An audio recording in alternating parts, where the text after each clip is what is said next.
지금 당장 집 안을 한번 둘러보십시오. 쓰레기통이 어디에 놓여 있습니까? 현관 옆입니까? 주방 싱크대 곁입니까? 아니면 거실 한쪽 구석입니까? 그 자리를 머릿속에 선명하게 떠올려 두십시오.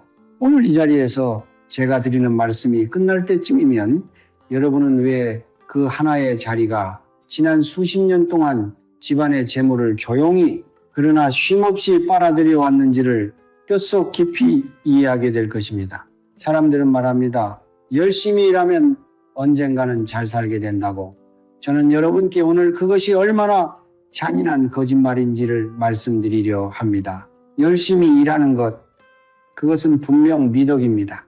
그러나 아무리 열심히 물을 길어와도 항아리 밑에 구멍이 뚫려 있다면 그 항아리는 영원히 채워지지 않습니다. 지금 여러분의 집안 어딘가에 바로 그 구멍이 존재하고 있습니다. 그 구멍의 이름이 바로 잘못 놓인 쓰레기통입니다. 성철 스님께서는 이렇게 말씀하셨습니다. 공간은 거짓말을 하지 않는다. 네가 무엇을 어디에 두느냐가 내 삶에 무엇이 머물고 무엇이 떠나는지를 결정한다. 이 말씀의 무게를 저는 수십 년이 지나서야 비로소 온전히 이해했습니다. 비싼 명품 지갑을 쓰고 좋은 직장에 다니고 아파트를 장만했다고 해서 재물운이 따라오는 것이 아닙니다. 그것은 폭풍우 속에서 찢어진 우산 하나를 들고 나는 괜찮다고 믿는 것과 같습니다. 겉으로는 번듯해 보여도 집안의 기가 닦여져 있다면, 특히 닦기 좋게의 근원인 쓰레기통이 재물의 길목을 막고 있다면 들어오는 복은 머물지 못하고 그대로 빠져나갑니다. 매일 조금씩 소리도 없이 아무도 모르게. 그것이 바로 여러분이 그토록 열심히 살아왔음에도 통장 잔고가 늘 제자리를 맴도는 이유입니다. 새벽 3시 잠 못 이루고 어두운 천장을 바라보며 이번 달 이자는 어떻게 막을까? 아이 학비는 어디서 나올까? 그 밤의 무게를 아는 분이라면 이 말씀을 허투루 듣지 마십시오.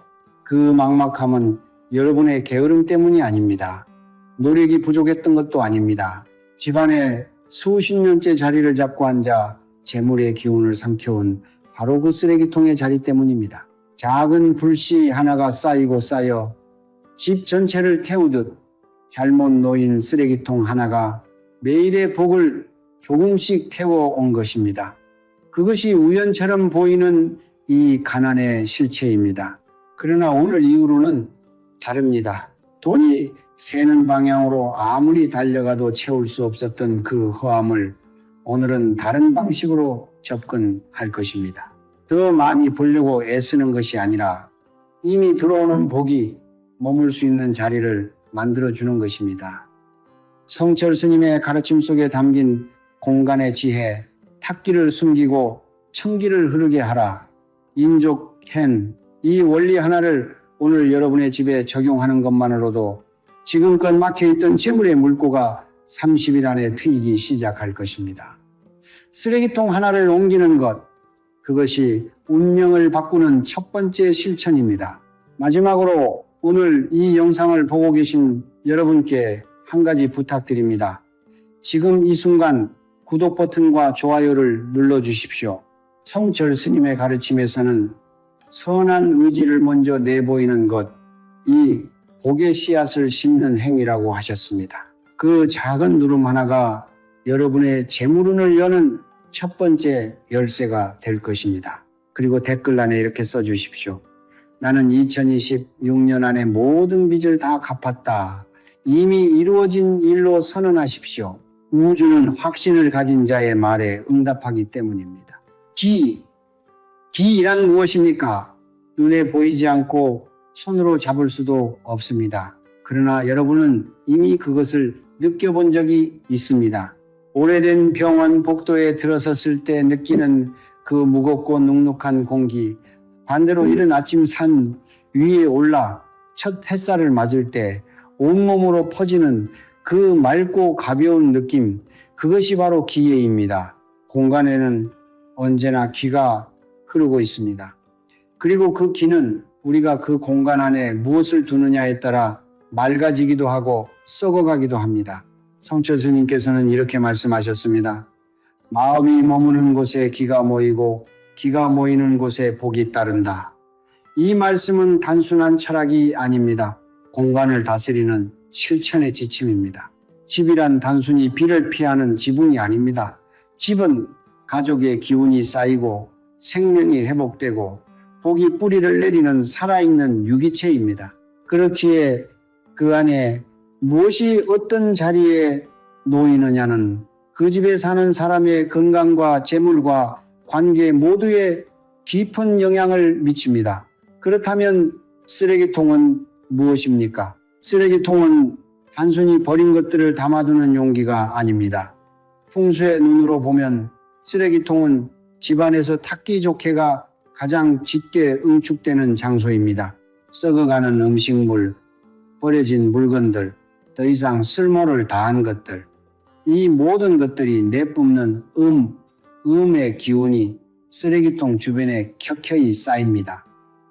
눈에는 보이지 않지만 그 탁기는 마치 블랙홀처럼 주변의 에너지를 끊임없이 빨아들입니다. 재물의 기운도 건강의 기운도 좋은 인연의 기운도 모두 그 탁기의 소용돌이 안으로 빨려 들어가 사라집니다. 비유를 들어 설명하겠습니다. 여러분의 집안에 맑은 샘물이 흐른다고 상상해 보십시오. 그 물줄기가 바로 집안을 흐르는 청깃은 재물과 복을 실어 나르는 생명의 흐름입니다. 그런데 그 물줄기 한가운데 커다란 오물 웅덩이가 자리 잡고 있다면 어떻게 되겠습니까? 맑은 물은 그 웅덩이를 만나는 순간 오염되고 흐름이 막히고 결국 고여서 썩어갑니다. 잘못 놓인 쓰레기통이 하는 역할이 바로 그것입니다. 밖에서 들어오려는 재물의 기운을 문턱에서 가로막거나 이미 집안에 있는 복을 서서히 오염시켜 밖으로 내보냅니다. 음양, 오행, 염량, 우신의 원리로 풀어보면 더욱 명확해집니다. 재물을 관장하는 기운은 양기, 영예에 속합니다. 밝고 활발하고 위로 오르려는 성질을 가지고 있습니다. 반면 쓰레기통에서 발생하는 탁기는 깊은 음기입니다. 무겁고 가라앉고 주변을 끌어당기는 성질을 가지고 있습니다. 이 두 기운이 공간 안에서 충돌하면 어떻게 됩니까? 양기는 제자리를 잃고 흩어지며 음기는 더욱 세력을 키웁니다. 그 결과 집안의 재물은 천천히 그러나 확실하게 무너져 내립니다. 아무리 좋은 일이 생겨도 결실로 이어지지 않고 돈이 들어오는 듯 하다가도 어느새 흔적도 없이 사라지는 것, 그것이 음양의 불균형이 만들어내는 현실입니다. 더 무서운 것은 이것이 단순히 돈의 문제에서 그치지 않는다는 것입니다. 탁기가 오래 머문 공간에서는 가족 구성원들의 기력이 점차 약해집니다. 이유 없이 피로하고 쉽게 짜증이 나며 집에 들어오면 편안하기보다 왠지 모르게 숨이 막히는 느낌이 드는 것. 이것은 지혜의 세계에서 보면 집안의 탁기가 이미 임계점을 넘어섰다는 강력한 신호입니다. 성철 스님께서는 공간이 탁해지면 사람의 마음도 탁해지고 마음이 탁해지면 판단이 흐려져 재앙을 자초하게 된다라고 하셨습니다. 집안의 쓰레기통 하나가 단순한 생활용품이 아닌 이유가 바로 여기에 있습니다. 그렇다면 여러분의 집안에서 지금 이 순간에도 탁기가 가장 강하게 뿜어져 나오는 곳은 어디입니까? 냄새가 나는 곳, 물건이 쌓이는 곳, 자꾸 어지러워지는 곳, 그 중심에 쓰레기통이 있지는 않습니까? 그리고 그 쓰레기통은 지금 집안의 기운이 가장 민감하게 흐르는 자리에 무심코 놓여 있지는 않습니까?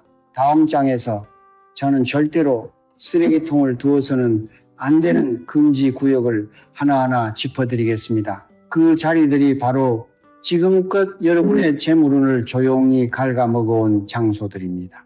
현관문을 열고 집 안으로 들어서는 그 순간을 떠올려 보십시오. 그 첫 발걸음을 내딛는 자리, 바로 그곳이 풍수에서 말하는 기의 입구, 해커입니다.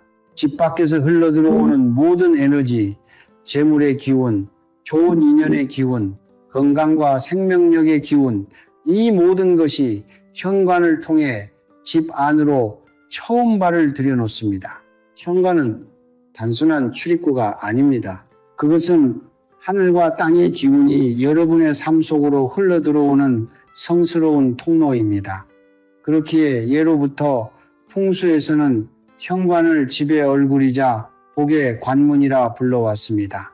그런데 지금 그 현관 바로 앞에 혹은 현관 옆 눈에 띄는 자리에 쓰레기통이 놓여 있다면 어떻게 되겠습니까? 복이 문을 열고 들어오려는 순간 가장 먼저 마주치는 것이 탁기 조개의 덩어리라면 그 복은 어떻게 하겠습니까? 발길을 돌립니다. 들어오려다 막혀버립니다. 마치 손님을 맞이하는 현관 앞에 썩은 음식물이 담긴 자루를 쌓아둔 것과 같습니다. 아무리 집안이 아름답게 꾸며져 있어도 그 첫인상 하나로 손님은 돌아서고 맙니다. 재물운도 마찬가지입니다. 기회인은 초대받은 곳으로 흐릅니다. 그리고 탁기가 막고 서 있는 문으로는 결코 들어오지 않습니다. 저는 오래전 한 가정을 방문한 적이 있었습니다. 부부가 함께 작은 가게를 운영하고 있었는데 아무리 열심히 일해도 돈이 모이지 않고 늘 빠듯하다며 깊은 한숨을 쉬었습니다. 집안을 둘러보는 순간 저는 그 이유를 단번에 알아보았습니다. 현관문 바로 옆 신발장 옆에 커다란 쓰레기통이 놓여 있었습니다. 덮개도 없었습니다. 그 집에 발을 들여놓는 순간부터 코를 찌르는 냄새와 함께 무거운 기운이 온몸을 눌러왔습니다. 저는 그날 당장 쓰레기통을 다른 자리로 옮기도록 했습니다. 놀랍게도 그로부터 3주가 지나지 않아 그분께 연락이 왔습니다. 오랫동안 연락이 끊겼던 거래처에서 갑자기 큰 주문이 들어왔다고 했습니다. 우연이라고 하실 수 있겠습니까? 저는 그것이 막혔던 기에 물꼬가 트인 것이라고 확신합니다. 이제 2번째 금지구역으로 가겠습니다. 집의 중심부입니다. 풍수에서 집의 중심은 태극점 태기댐이라 부릅니다. 집 전체의 기운이 모여들고 다시 흩어지는, 인체로 치면 심장과 같은 자리입니다. 이 태극점에서 발생한 기운은 집 안 구석구석으로 퍼져나가며 그 공간에 사는 모든 가족 구성원의 삶에 영향을 미칩니다. 심장이 건강해야 온몸에 맑은 피가 돌듯 집의 중심이 청정해야 온 가족에게 맑은 기운이 흐릅니다. 반대로 심장 부위에 독이 스며들면 온몸이 서서히 병들어가듯 집의 중심에 탁기가 자리를 잡으면 그 영향은 가족 전체로 퍼져나갑니다. 집의 중심에 쓰레기통을 두는 것은 그 심장부에 독침을 꽂아두는 것과 같습니다. 재물운뿐 아니라 가족 구성원의 건강, 부부 사이의 기운, 자녀의 학업과 미래까지 모든 것이 서서히 흔들리기 시작합니다. 가족 중 유독 한 사람이 자꾸 아프거나 집안에 크고 작은 다툼이 끊이지 않거나 분명히 노력하는데 결과가 따르지 않는 시간이 길어진다면 지금 당장 집의 중심부에 무엇이 놓여 있는지를 확인하십시오. 성철 스님께서는 이렇게 말씀하셨습니다. 나쁜 일이 반복된다면 그것은 운이 나쁜 것이 아니라 그 나쁜 기운이 머물기 좋은 자리를 네가 스스로 만들어주고 있는 것이다. 이 말씀 앞에서 우리는 겸허해질 수밖에 없습니다. 집의 중심을 찾는 방법은 간단합니다. 집 전체의 평면도를 머릿속에 그린 뒤 가로와 세로의 중간 지점이 만나는 곳이 바로 태극점입니다. 아파트라면 거실과 복도가 만나는 중간 지점이 대략적인 중심이 됩니다. 지금 그 자리 근처에 쓰레기통이 있다면 오늘 이 영상이 끝나기 전에 반드시 다른 곳으로 옮기십시오. 그것 하나만으로도 여러분의 집 안을 흐르는 기운의 질이 달라지기 시작합니다. 복은 준비된 공간으로 흘러 들어옵니다. 그 공간을 만드는 첫 번째 행동이 바로 탁기의 근원을 올바른 자리에 두는 것입니다. 주방은 집안에서 가장 신성한 공간 중 하나입니다. 예로부터 동양의 전통에서 주방은 단순히 음식을 만드는 곳이 아니었습니다. 주방은 가족의 생명을 키우고 건강을 지키며 온 가족이 한 상에 둘러앉아 정침을 나누는 삶의 근원이 되는 자리였습니다. 불호의 타오르는 아궁이 앞에서 어머니가 온 정성을 다해 밥을 짓던 그 모습, 그것은 단순한 요리가 아니라 가족을 향한 기도였습니다.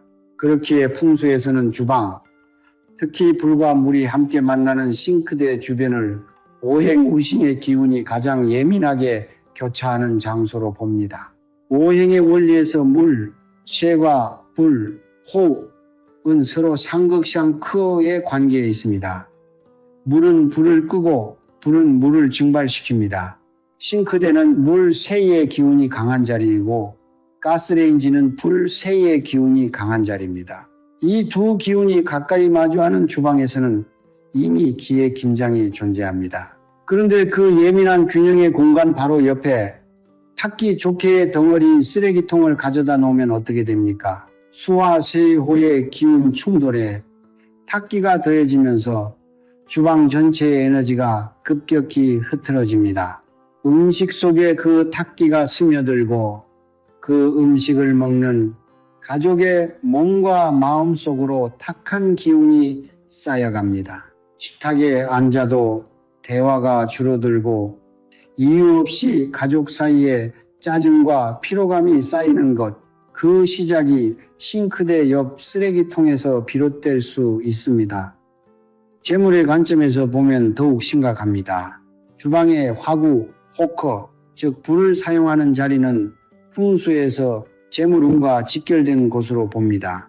불이 활활 타오를 때 양기 영의가 상승하며 집 안에 재물 에너지를 끌어올립니다. 그러나 바로 그 옆에 쓰레기통이 있다면 올라가려는 재물의 기운이 탁기에 눌려 상승하지 못하고 그 자리에서 꺼져버립니다.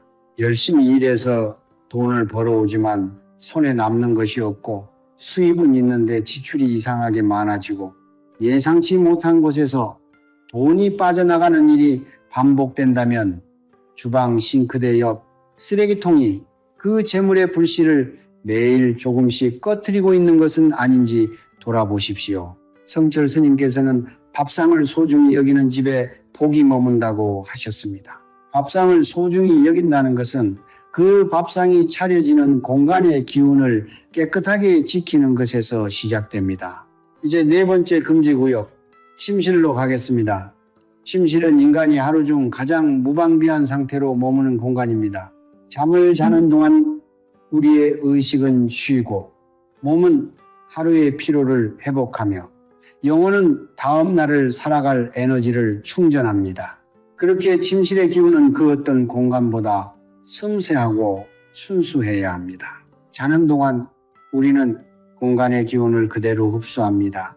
맑은 기운이 흐르는 침실에서 잠을 자면 아침에 눈을 뜰 때 몸이 가볍고 마음이 맑습니다. 반대로 탁기가 가득한 침실에서 밤을 보내면 8시간을 자고 나서도 개운하지 않고 이유 모를 불안감과 무기력함이 하루 종일 몸을 따라다닙니다. 침실에 쓰레기통을 두는 것은 잠자는 동안 내내 탁기를 온몸으로 들이마시는 것과 같습니다. 자는 사람의 기운이 서서히 소모되고 아침을 맞이할 때마다 전날보다 조금씩 더 지쳐있게 됩니다. 기력이 떨어진 사람은 판단이 흐려지고 좋은 기회가 와도 알아보지 못하며 재물을 부르는 행동력을 잃어버립니다. 풍수에서는 이것을 침기소진, 증쾌셔준, 즉 잠자리의 기운이 다 소진된 상태라고 부릅니다. 이 상태가 오래 지속되면 단순한 피로를 넘어 건강이 무너지고 건강이 무너지면 재물도 함께 무너집니다. 몸이 가장 열려있는 시간에 탁기에 노출되는 것, 그것이 침실 쓰레기통이 가진 가장 무서운 해악입니다. 부부가 함께 쓰는 침실이라면 그 영향은 두 사람 모두에게 미칩니다. 이유 없이 부부 사이가 소원해지고 대화가 줄어들며 서로를 향한 따뜻함이 옅어지는 느낌이 든다면 침실한 쓰레기통의 존재를 반드시 확인하십시오. 두 사람이 함께 쉬는 공간에 탁기가 머물면 그 탁기는 두 사람 사이의 감정의 흐름도 방해합니다. 성철 스님께서는 잠자리가 편안한 집에 웃음이 끊이지 않고 웃음이 끊이지 않는 집에 재물이 쌓인다고 하셨습니다. 침실의 순수한 기운을 지키는 것은 부부의 사랑을 지키는 일이고 그것은 곧 가족 전체의 재물운을 지키는 일입니다. 오늘 밤 잠자리에 들기 전 침실 안을 한번 살펴보십시오. 그리고 쓰레기통이 있다면 지금 당장 꺼내십시오. 그것이 오늘 밤 여러분의 수면을 바꾸고 내일 아침에 기운을 바꾸며 결국 여러분의 운명을 바꾸는 첫걸음이 됩니다. 지금까지 우리는 쓰레기통을 절대로 두어서는 안 되는 자리들을 하나씩 짚어보았습니다. 현관 정면, 집의 중심부, 주방 싱크대 옆, 그리고 침실이 네 곳에서 쓰레기통을 치우는 것만으로도 여러분의 집안을 흐르는 기운은 이미 크게 달라지기 시작합니다. 그러나 여기서 멈추어서는 안 됩니다. 쓰레기통을 나쁜 자리에서 치웠다면 이제는 그것을 올바른 자리에 두어야 합니다. 단순히 눈에 띄지 않는 곳에 밀어넣는 것으로는 충분하지 않습니다. 탁기를 올바르게 다스리는 자리, 그 자리가 따로 있습니다. 오늘 이 가르침이 바로 여러분이 그토록 오랫동안 찾아 헤매던 답입니다. 풍수에서는 공간을 다스리는 원리 중에 은탁현청, 연족현청이라는 말이 있습니다. 탁한 것은 숨기고 맑은 것은 드러나게 하라는 뜻입니다. 이것이 바로 쓰레기통을 올바르게 두는 핵심 철학입니다. 쓰레기통은 완전히 없앨 수 없습니다. 그것은 삶의 일부입니다. 그러나 그 탁기가 집안의 기류에 영향을 미치지 못하도록 올바른 자리에 올바른 방식으로 두는 것, 그것이 지혜입니다. 성철 스님께서는 더러운 것을 부끄러워하지 말라. 더러운 것을 제자리에 두지 못하는 것을 부끄러워하라고 하셨습니다. 탁기를 다스리는 것은 탁기를 부정하는 것이 아니라 탁기가 머물 올바른 자리를 만들어주는 것입니다. 그렇다면 쓰레기통은 어디에 두어야 합니까? 첫 번째 원칙은 엄폐인비입니다. 쓰레기통은 반드시 시선이 닿지 않는 곳, 기의 흐름이 정체되어 있는 구석진 자리에 두어야 합니다. 구체적으로는 싱크대 아래, 수납장 안, 다용도실의 구석 또는 베란다의 안쪽 모서리가 가장 이상적인 자리입니다. 이 자리들은 공통적으로 기의 주요 흐름에서 벗어난 곳입니다. 물이 흐르는 강이 본류가 아닌 고인 웅덩이의 가장자리에 해당하는 공간입니다. 탁기는 그 자리에서 더 이상 다른 기운에 영향을 미치지 못하고 고립됩니다. 두 번째 원칙은 방위방어입니다. 팔괘밭과의 원리에 따르면 서북쪽 갬팡과 서남쪽 콤팡은 음기여미가 자연스럽게 수렴하는 방향입니다. 집 안에서 이 방향에 해당하는 구석진 자리는 탁기를 두기에 가장 적합한 위치입니다. 쓰레기통을 이 방향의 수납 공간 안에 두면 탁기는 그 방위의 음기와 동화되어 집안의 양기 영의 흐름을 방해하지 않습니다. 반드시 나침반으로 정확한 방위를 확인할 필요는 없습니다. 현관에서 들어왔을 때 오른쪽 뒤편 구석 또는 왼쪽 뒤편 구석이 대략 이 방위에 해당하는 경우가 많습니다. 집의 구조에 따라 다를 수 있으니 기본 원칙인 기의 흐름에서 벗어난 구석진 수납 공간을 기준으로 삼으십시오. 세 번째 원칙은 가장 중요합니다. 반드시 뚜껑이 있어야 합니다. 뚜껑 없는 쓰레기통은 탁기를 사방으로 끊임없이 방출하는 열린 상처와 같습니다. 아무리 올바른 자리에 두었다 하더라도 뚜껑이 없다면 그 탁기는 공간 전체로 퍼져나갑니다. 반드시 뚜껑이 있는 쓰레기통을 사용하십시오. 그리고 그 뚜껑은 쓰레기를 버린 뒤에는 항상 닫아두어야 합니다. 이것은 단순한 위생의 문제가 아닙니다. 탁기를 봉인하는 행위입니다. 뚜껑을 닫는 그 작은 동작 하나가 집안의 기운을 지키는 일상의 수행입니다. 네 번째 원칙은 비움의 습관입니다. 쓰레기통은 가능하면 매일 저녁 9시 이전에 비워야 합니다. 하루 동안 쌓인 탁기를 그날 안에 집 밖으로 내보내는 것입니다. 특히 음식물 쓰레기는 하루를 넘기지 않는 것이 원칙입니다. 썩어가는 것들이 집 안에 머무는 시간이 길어질수록 탁기는 더욱 짙어지고 더 넓은 공간으로 퍼져나갑니다. 쓰레기를 버리는 것은 단순한 청소가 아닙니다. 그날 하루 집안에 쌓인 묵은 기운을 내보내고 다음날 새로운 기운을 맞이할 준비를 하는 의식입니다. 성철 스님께서는 매일 저녁 집을 비워내는 자는 매일 아침 새로운 복을 맞이할 준비가 된 자라고 하셨습니다. 다섯 번째 원칙은 정기적인 정화입니다. 일주일에 한 번 쓰레기통을 깨끗이 씻은 뒤 굵은 소금물로 헹구십시오. 소금은 예로부터 동양과 서양을 막론하고 탁기와 부정부정을 정화하는 가장 강력한 자연의 도구로 여겨져 왔습니다.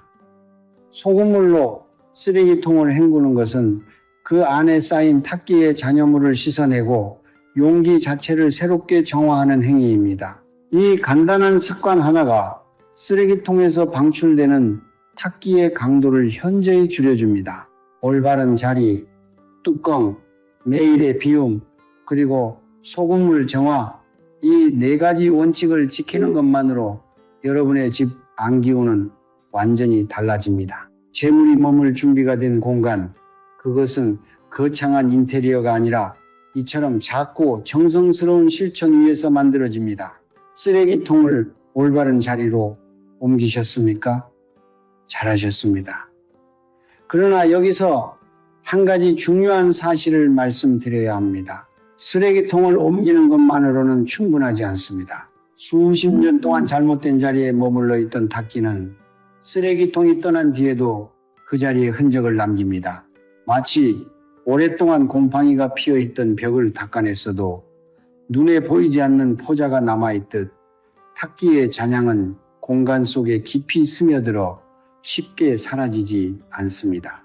그렇기에 쓰레기통을 옮긴 뒤에는 반드시 그 자리를 정화하고 새로운 기운을 불러들이는 의식을 행해야 합니다. 이것이 바로 오늘 제가 여러분과 나누고자 하는 세 단계의 정화 의식입니다. 첫 번째 단계는 소금으로 탁기의 뿌리를 끊는 것입니다. 쓰레기통이 있던 자리를 깨끗이 청소한 뒤 굵은 소금 한 줌을 그 자리에 네 모서리에 조금씩 뿌려 놓으십시오. 소금은 단순한 조미료가 아닙니다. 소금은 불순한 기운을 흡수하고 중화시키는 자연의 정화제입니다. 바다가 모든 것을 품으면서도 스스로 맑음을 유지하는 것은 소금기 때문이라고 성철 스님께서는 말씀하셨습니다. 그 소금을 24시간 동안 그 자리에 두십시오. 그 시간 동안 소금은 바닥과 공기 속에 남아있는 탁기를 천천히 흡수합니다. 24시간이 지난 뒤 그 소금을 쓸어 담아 반드시 집 밖으로 버리십시오. 집안의 쓰레기통에 버리지 마십시오. 탁기를 흡수한 소금을 다시 집안에 두는 것은 정화의 의미를 스스로 무너뜨리는 행위입니다. 현관 밖으로 나가 외부 쓰레기통에 버리거나 가능하다면 흙 위에 뿌려 땅이 그것을 흡수하도록 하는 것이 가장 이상적입니다. 두 번째 단계는 청진청리를 불러들이는 것입니다. 탁기가 머물던 자리를 정화했다면 이제 그 빈자리를 맑은 기운으로 채워야 합니다. 자연은 진공을 허용하지 않습니다. 탁기가 떠난 자리를 청기로 빠르게 채우지 않으면 새로운 탁기가 다시 그 자리를 차지하게 됩니다. 가장 좋은 방법은 그 자리에 맑은 물 한 컵을 놓는 것입니다. 깨끗한 유리컵에 신선한 물을 가득 담아 그 자리에 하루 동안 두십시오. 물은 기운을 흡수하고 증폭시키는 성질이 있습니다. 맑은 물은 주변의 청기를 끌어모으고 그 자리의 에너지를 부드럽고 투명하게 정화합니다. 만약 작은 화분을 그 자리에 두실 수 있다면 더욱 좋습니다. 살아있는 식물은 탄소를 흡수하고 산소를 내뿜으며 공간의 기운을 활성화시킵니다. 풍수에서 초록식물은 생기의 상징입니다. 돈나무, 스파티필름 또는 작은 대나무 화분 하나가 그 자리에서 새로운 재물의 기운을 키워나가는 씨앗이 될 것입니다. 세 번째 단계는 가장 중요하고 가장 강력한 단계입니다. 바로 감사의 마음으로 공간과 대화하는 것입니다. 성철 스님께서는 평생토록 이렇게 가르치셨습니다. 공간은 살아있다. 그 안에 사는 사람의 마음을 공간은 고스란히 기억한다. 정화의식의 마지막 단계로 소금을 치운 뒤 청소된 그 자리 앞에 잠시 서십시오. 눈을 감고 천천히 3번 숨을 들이쉬고 내쉬십시오. 그리고 마음속으로 혹은 작은 목소리로 이렇게 말씀하십시오. 이 공간을 정화합니다. 탁한 기운은 떠나고 맑은 기운이 이 자리를 채웁니다. 이 집에 복이 흐르고 우리 가족에게 평안과 풍요가 깃들기를 바랍니다. 이것이 주문처럼 들릴 수 있습니다. 그러나 이것은 미신이 아닙니다. 말에는 기운이 담겨 있습니다. 감사와 청정의 마음으로 공간을 향해 건네는 한마디는 그 공간의 기운을 실제로 변화시킵니다. 과학은 아직 이것을 완전히 설명하지 못하지만 수천 년의 지혜는 이것이 사실임을 증명해 왔습니다. 이 세 단계의 정화의식은 처음 쓰레기통을 옮긴 날 한 번만 하는 것으로 끝나지 않습니다. 계절이 바뀔 때마다, 즉 1년에 4번 집안 전체를 대상으로 이 의식을 반복하십시오. 특히 음력 정월 초하루, 새로운 계절이 시작되는 절기 또는 가족 중 누군가에게 중요한 일이 있기 전날 이 의식을 행하면 그 효과는 배가 됩니다. 정화의식은 단순히 공간을 청소하는 행위가 아닙니다. 그것은 자신의 삶을 소중히 여기고 가족을 아끼며 복이 머물 수 있는 집을 만들겠다는 간절한 의지의 표현입니다. 그 의지가 곧 기운이 되고 그 기운이 공간을 변화시키며 변화된 공간이 여러분의 운명을 바꿉니다. 쓰레기통 하나를 옮기고 소금을 뿌리고 물 한 컵을 올려두고 감사의 말 한마디를 건네는 것, 이 모든 것에 드는 비용은 단 한 푼도 없습니다. 그러나 이 작은 실천들이 만들어내는 변화는 어떤 비싼 인테리어도 어떤 값비싼 부적도 흉내낼 수 없습니다. 왜냐하면 이 실천의 핵심은 물건이나 공간 자체에 있는 것이 아니라 그것을 행하는 여러분의 성심, 생신에 있기 때문입니다. 성철 스님께서는 말씀하셨습니다. 하늘은 성실한 자의 편이다. 작은 것 하나에도 온 마음을 담는 자에게 하늘은 반드시 응답한다. 오늘 이 정화의식을 행하는 여러분의 그 성심이 막혔던 재물에 물꼬를 트는 진정한 열쇠입니다. 여러분, 오늘 우리는 함께 긴 여정을 걸어왔습니다. 쓰레기통 하나의 이야기로 시작했지만 그 안에 담긴 진리는 결코 작지 않습니다. 우리는 현관 정면에서, 집의 중심부에서, 주방 싱크대 옆에서, 그리고 침실에서 탁기가 어떻게 재물의 흐름을 막아왔는지를 보았습니다. 우리는 올바른 자리와 올바른 방식으로 탁기를 다스리는 법을 배웠습니다. 그리고 정화의 의식을 통해 공간을 새롭게 열고 복이 머물 수 있는 집을 만드는 방법을 익혔습니다. 이 모든 가르침의 뿌리는 하나입니다. 공간은 살아있고 그 공간을 어떻게 다스리느냐가 그 안에 사는 사람의 운명을 결정한다는 것입니다. 성철 스님께서는 평생을 통해 한 가지 진리를 반복해서 가르치셨습니다. 운명이란 하늘이 일방적으로 내리는 선물이 아니다. 운명은 우주의 법칙을 이해하고 그 법칙에 맞게 작은 실천을 하나씩 더해가는 자의 손에서 만들어진다. 이 말씀을 오늘 이 자리에서 다시 한번 깊이 새기십시오. 여러분이 오늘 쓰레기통을 옮기는 그 작은 행동 하나가 단순한 청소가 아닙니다.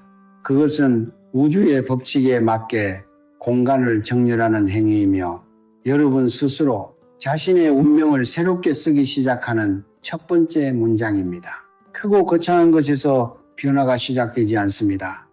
가장 작고 가장 일상적인 것에서 진정한 변화는 언제나 조용히 시작됩니다. 재물이란 무엇입니까? 많은 사람들이 재물을 단순히 통장 속의 숫자로 생각합니다.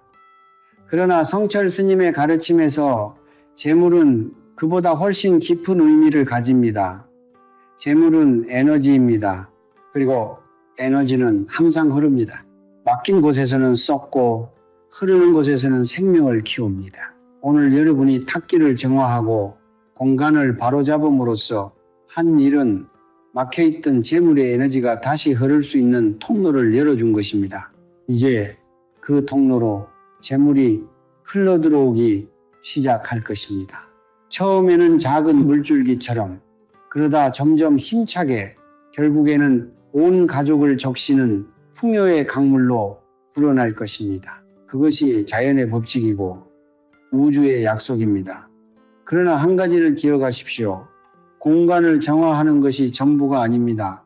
공간이 아무리 맑아져도 그 안에 사는 사람의 마음이 탁하다면 복은 오래 머물지 않습니다. 성철 스님께서는 집의 기운은 주인의 마음을 담는다고 하셨습니다.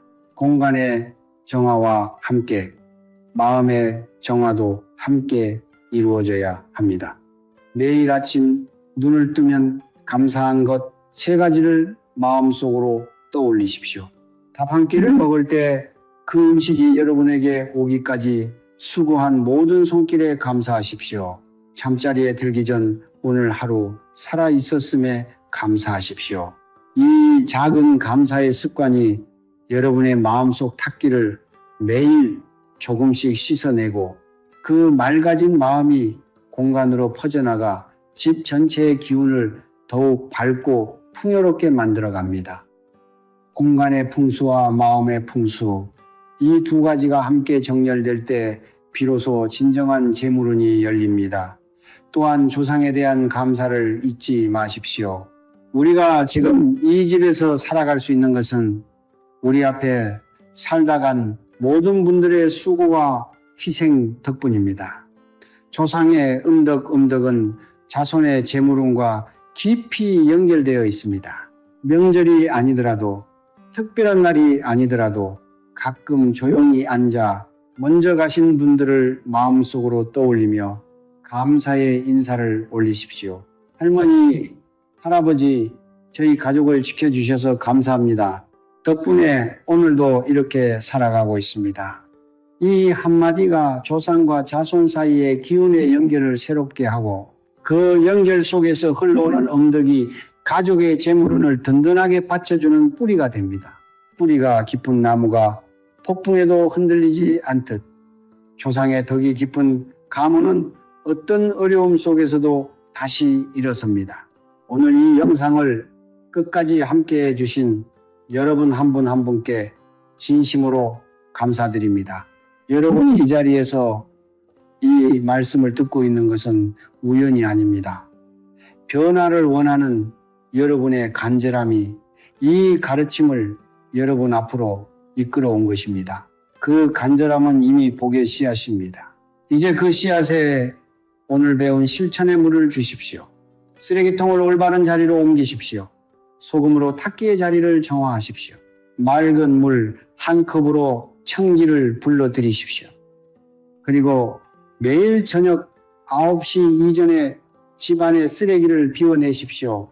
이 4가지 실천을 오늘부터 30일 동안 한결같이 이어가십시오.